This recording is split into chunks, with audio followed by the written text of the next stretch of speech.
سووا صفوفکم فإن تسویۃ الصفوف من تمام الصلاۃ، صفوں کو درست فرما لیں، پیر سے پیر کندھے سے کندھا برابر کر لیں۔ نماز عید کا مختصراً طریقہ سمجھ لیں، اس لیے کہ یہ دیگر نمازوں سے اس کا طریقہ مختلف ہے۔ پہلی رکعت میں امام تکبیر تحریمہ کے بعد 7 تکبیرات ادا کرنے کے بعد قرآن کریم کی تلاوت سورہ فاتحہ شروع کر کے کریں گے۔ آپ تمام احباب نے بھی پیچھے سورہ فاتحہ کی تلاوت کا اہتمام کرنا ہے، اس لیے کہ آپ علیہ السلام کا فرمان ہے لا صلاۃ لمن لم یقرأ بفاتحۃ الکتاب، جو بھی چاہے وہ مقتدی ہو یا امام ہو اور وہ نفل پڑھ رہا ہو یا عید پڑھ رہا ہو یا فرض ادا کر رہا ہو،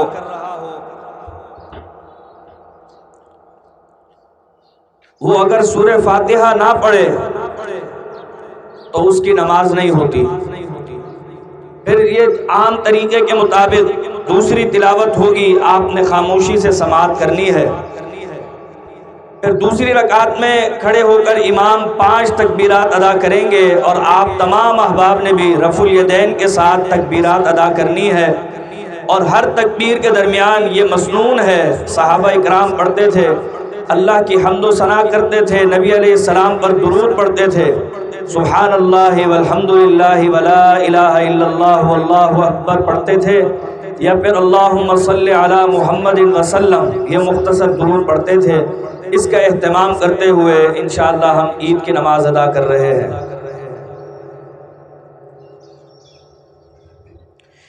اللہ اکبر،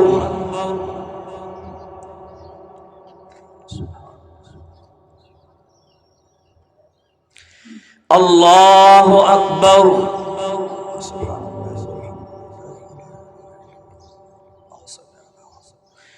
اللہ اکبر،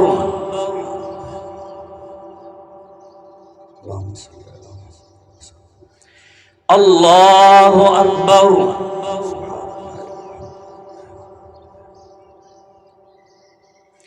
اللہ اکبر،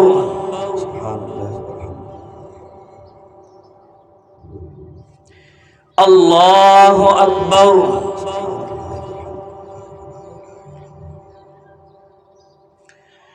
اللہ اکبر،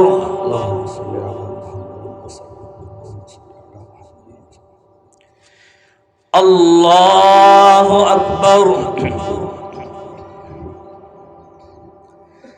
الحمد للہ رب العالمین الرحمن الرحیم مالک یوم الدین إياك نعبد وإياك نستعين اهدنا الصراط المستقيم صراط الذين أنعمت عليهم غير المغضوب عليهم ولا الضالين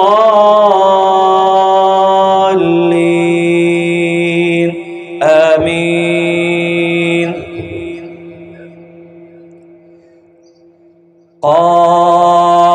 والقرآن المجيد بل عجبوا أن جاءهم منذر منهم فقال الكافرون هذا شيء عجيب أإذا متنا وكنا ترابا ذلك رجع بعيد قد علمنا ما تنقص الأرض منهم وعندنا كتاب حفيظ بل كذبوا بالحق لما جاءهم فهم في أمر مريج أفلم ينظروا إلى السماء فوقهم كيف بنيناها وزيناها وما لها من فروج والأرض مددناها وألقينا فيها رواسي وأنبتنا فيها من كل زوج بهيج تبصرة وذكرى لكل عبد منيب ونزلنا من السماء ماء مباركا فأنبتنا به جنات وحب الحصيد والنخل باسقات لها طلع نضيد رزقا للعباد وأحيينا به بلدة ميتا كذلك الخروج كذبت قبلهم قوم نوح وأصحاب الرس وثمود وعاد وفرعون وإخوان لوط وأصحاب الأيكة وقوم تبع كل كذب الرسل فحق وعيد أفعينا بالخلق الأول بل هم في لبس من خلق جديد ولقد خلقنا الإنسان ونعلم ما توسوس به نفسه ونحن أقرب إليه من حبل الوريد إذ يتلقى المتلقيان عن اليمين وعن الشمال قعيد ما يلفظ من قول إلا لديه رقيب عتيد وجاءت سكرة الموت بالحق ذلك ما كنت منه تحيد ونفخ في الصور ذلك يوم الوعيد وجاءت كل نفس معها سائق وشهيد لقد كنت في غفلة من هذا فكشفنا عنك غطاءك فبصرك اليوم حديد وقال قرينه هذا ما لدي عتيد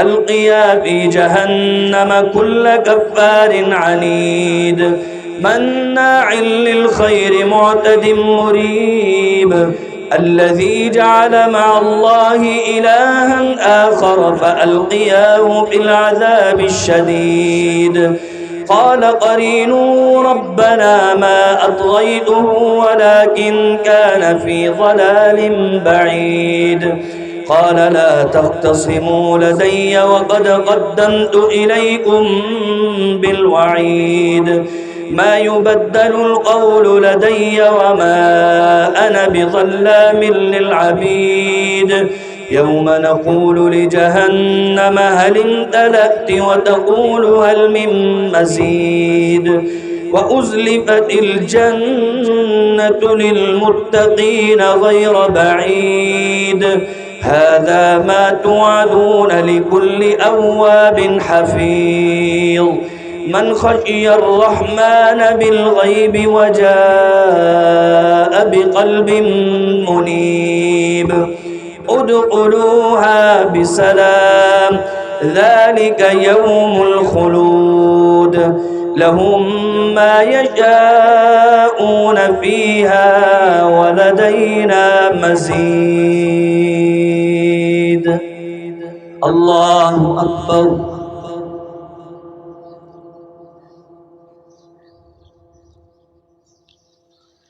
سمع الله لمن حمده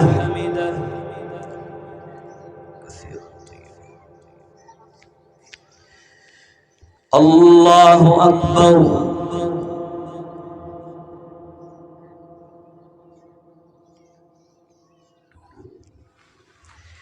الله أكبر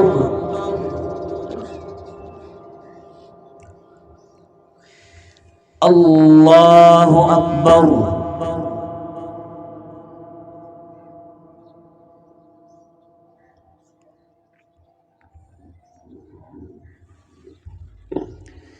الله أكبر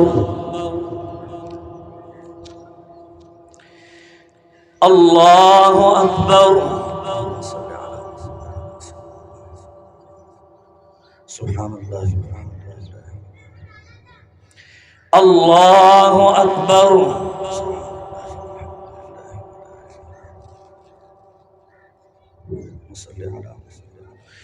الله أكبر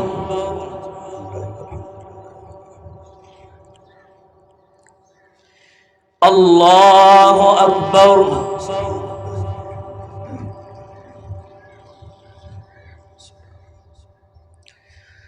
الله أكبر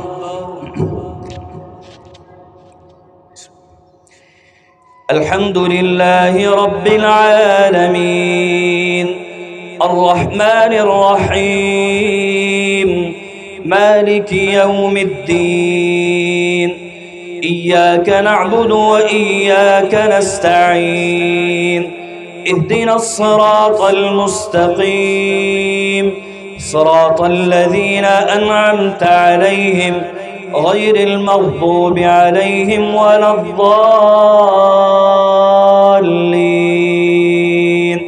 آمين. ولقد يسرنا القرآن للذكر فهل من مدكر ولقد جاء آل فرعون النذر كذبوا بآياتنا كلها فأخذناهم أخذ عزيز مقتدر أكفاركم خير من أولئكم أم لكم براءة في الزبر أم يقولون نحن جميع منتصر سيهزم الجمع ويولون الدبر بل الساعة موعدهم والساعة أدهى وأمر إن المجرمين في ضلال وسعر يوم يسحبون في النار على وجوههم ذوقوا مس سقر إنا كل شيء خلقناه بقدر وما أمرنا إلا واحدة كلمح بالبصر ولقد أهلكنا أشياعكم فهل من مدكر وكل شيء فعلوه في الزبر وكل صغير وكبير مستطر إن المتقين في جنات ونهر في مقعد صدق عند مليك مقتدر. الله أكبر.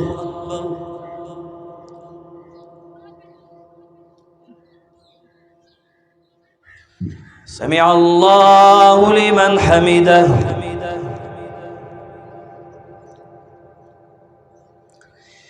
الله أكبر.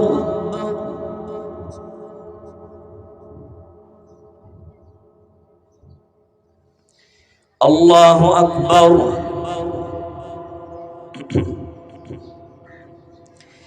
الله أكبر.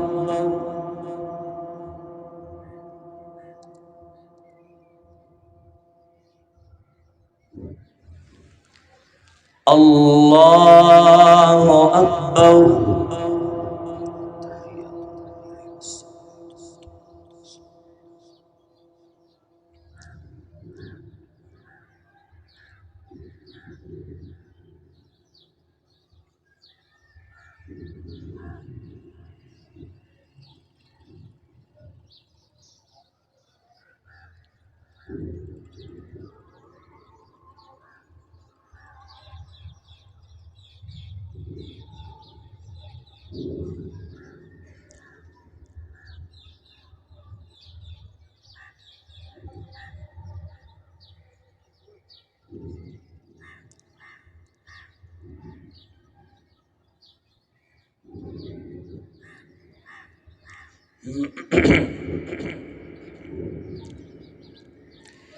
السلام عليكم ورحمة الله. السلام عليكم ورحمة الله. ربنا تقبل منا إنك أنت السميع العليم. الله أكبر. الله أكبر. لا إله إلا الله والله أكبر. الله أكبر ولله الحمد. الله أكبر كبيرا والحمد لله كثيرا وسبحان الله بكرة وأصيلا. الحمد لله. الحمد لله نحمده ونستعينه ونستغفره ونؤمن به ونتوكل عليه ونعوذ بالله من شرور أنفسنا ومن سيئات أعمالنا من يهده الله فلا مضل له ومن يضلله فلا هادي له وأشهد أن لا إله إلا الله وحده لا شريك له وأشهد أن محمدًا عبده ورسوله أما بعد فإن خير الحديث كتاب الله وخير الهدي هدي محمد صلى الله عليه وسلم وشر الأمور محدثاتها وكل محدثة بدعة وكل بدعة ضلالة وكل ضلالة في النار. أعوذ بالله السميع العليم وبوجهه الكريم وسلطانه القديم من الشيطان الرجيم من همزه ونفخه ونفثه. ولقد كرمنا بني آدم وحملناهم في البر والبحر ورزقناهم من الطيبات وفضلناهم على كثير ممن خلقنا تفضيلا. رب اشرح لي صدري ويسر لي أمري واحلل عقدة من لساني يفقه قولي. اللهم أرنا الحق حقا وارزقنا اتباعه وأرنا الباطل باطلا وارزقنا اجتنابه وأرنا الأشياء كما هي. يا معلم إبراهيم علمني ويا مفهم سليمان فهمني. ہر قسم کی حمد و ثنا اللہ مالک کائنات خالق کائنات مختار کل شے کے لیے ہیں، اور ساتھ ہی درود و سلام ہو امام الاولین والآخرین خاتم النبیین جناب محمد الرسول اللہ صلی اللہ علیہ وسلم کی ذات اقدس پر، ریت کے ذرات سے زیادہ، سمندر کے قطروں سے زیادہ، درختوں کے پتوں سے زیادہ، اور رب العالمین کی تمام مخلوقات سے زیادہ صلی اللہ علیہ وعلا آلہ وصحبہ وسلم.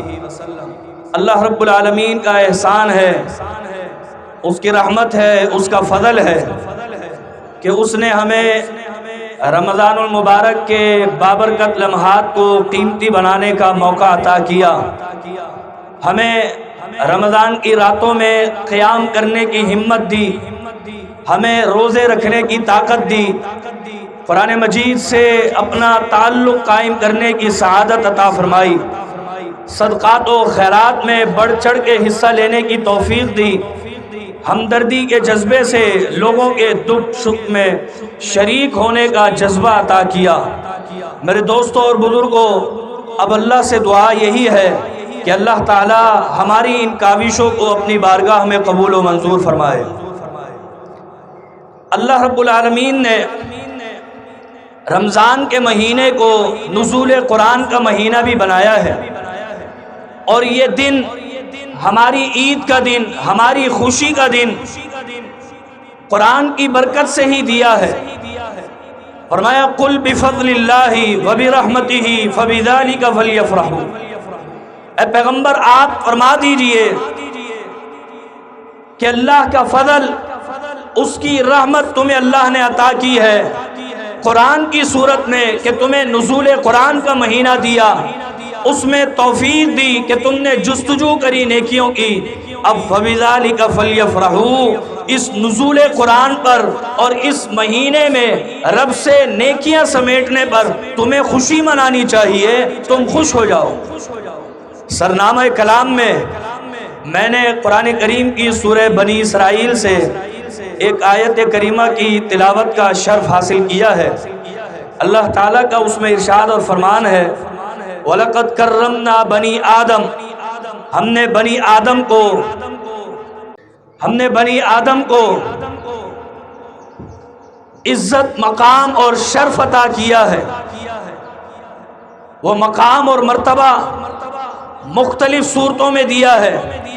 فرمایا وَفَضَّلْنَاهُمْ عَلَىٰ كَثِيرٍ مِّمَّنْ خَلَقْنَا تَفْضِيلًا. اس بنی آدم کو عزت ہم نے ایسے دی ہے کہ اپنی بے شمار مخلوقات میں اس کو برتری اور فضیلت دی ہے. اللہ کی کتنی مخلوق ہے اس کا اندازہ کرنے کے لیے تفسیر روح البیان سے ایک اقتباس پیش کر رہا ہوں.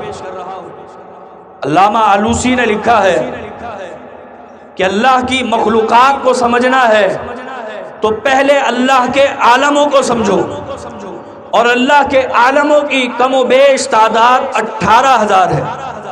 عالم ارواح الگ ہے، عالم رحم الگ ہے، عالم بالا الگ ہے، عالم دنیا الگ ہے، عالم قبر الگ ہے، عالم حشر الگ ہے، ہر عالم مختلف ہے۔ صرف کائنات میں 28,000 کم و بیش مخلوقات ہیں، اللہ نے ان میں سے بہت سو میں سے انسان کو مرتبہ دیا ہے۔ پھر انسانوں میں اللہ نے انبیاء کو سب سے افضل رکھا ہے، اور انبیاء میں بھی پیغمبر علیہ السلام فرماتے ہیں انا سید ولد آدم ولا فخرا، اللہ نے مجھے شرف بخشا ہے کہ میں آدم کی ساری ذریت سارے انبیاء میں افضل ہوں، مجھے اللہ نے مقام دیا ہے، لیکن یہ فخر کی بات نہیں ہے۔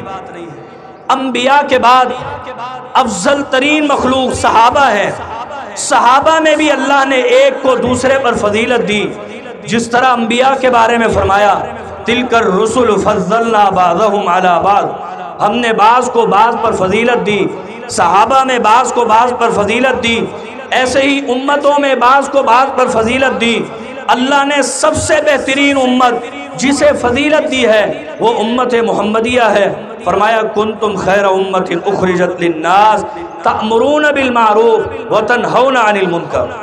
پھر اس امت میں بھی اللہ نے عام لوگوں کو، کسی کو پیسے میں برتری دی ہے، کسی کو رزق میں برتری دی ہے، فرمایا واللہ فضل بعضکم علی بعض فی الرزق، رزق میں فضیلت ہے، مال و دولت میں فضیلت ہے، کسی کو اختیارات میں فضیلت دی ہے۔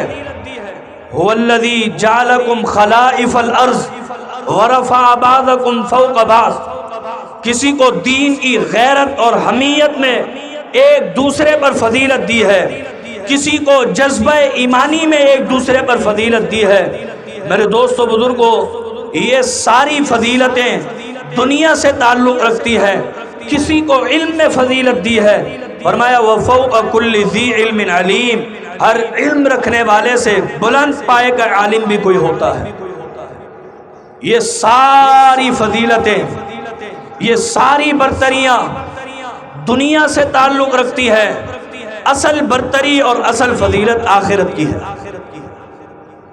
فرمایا انظر، تم دیکھو تو صحیح، کیف فضلنا بعضهم علی بعض، ہم نے کیسے بعض کو بعض پر مختلف انداز میں فضیلتیں عطا کی ہے۔ وَلَلْآخِرَةُ أَكْبَرُ دَرَجَاتٍ وَأَكْبَرُ تَفْضِيلًا، لیکن آخرت ہی اس لائق ہے کہ جس کے درجات اور جس میں فضیلت حاصل کرنے کے لیے تمہیں آگے بڑھنا چاہیے۔ میں اور آپ اپنے اعمال کی طرف توجہ کریں، اپنی سوچ کو دیکھیں کہ ہم نے پیسے میں برتری کی کوشش کی، ہم نے عزت و شہرت میں برتری کی کوشش کی، ہم نے دنیاوی علوم سیکھنے میں برتری کی کوشش کی، لیکن آخرت میں برتری کو ہم بھول گئے۔ آخرت میں برتری کا معیار کیا ہے؟ ہمیں کیسے پتہ چلے گا کہ ہم اللہ کے نزدیک آخرت کے اعتبار سے برتر ہیں؟ فضیلت ہمیں دی گئی ہے۔ نبی علیہ السلام کے صحابہ نے آپ علیہ السلام سے سوال کیا تھا سلسلۃ الصحیحہ میں، اور ترغیب و ترہیب میں بھی یہ روایت موجود ہے۔ نبی علیہ السلام کے صحابہ نے فرمایا ای الناس افضل، اے اللہ کے رسول یہ بتائیے لوگوں میں افضل ترین کون ہے؟ سب سے افضل شخص کون ہے اللہ کے نزدیک؟ اب آپ نے اپنے عمل کی طرف توجہ کرنی ہے کہ رمضان کے روزوں نے، قیام اللیل نے، صدقات و خیرات نے، قرآن کریم کے تعلق نے ہمیں افضل بنایا یا نہیں بنایا؟ نبی علیہ السلام نے فرمایا کل مخموم القلب، کل مخموم القلب، ہر وہ شخص افضل ترین ہے جو دل کے اعتبار سے نرم ہو، دل کے اعتبار سے صاف ہو، وہ صدوق اللسان، اور زبان کے اعتبار سے سچا ہو۔ صحابہ اکرام فرماتے ہیں قلنا یا رسول اللہ نعرف صدوق اللسان، ہم جانتے ہیں کہ زبان کا سچا کون ہوتا ہے، جو کھری بات کرتا ہے، قول سدید کہتا ہے، ہم جانتے ہیں۔ فما مخموم القلب، یہ بتائیں دل کا صاف کون ہے؟ آپ نے یہ معیار بتایا ہے۔ نبی علیہ الصلوۃ والسلام نے اب وضاحت کی، التقی النقی، فرمایا دل کا صاف وہ ہے، هو التقی النقی، جس کے دل میں تقوی ہوتا ہے اور اس کا دل میل کچیل سے صاف ہوتا ہے۔ یہ تقوی کیا کرتا ہے؟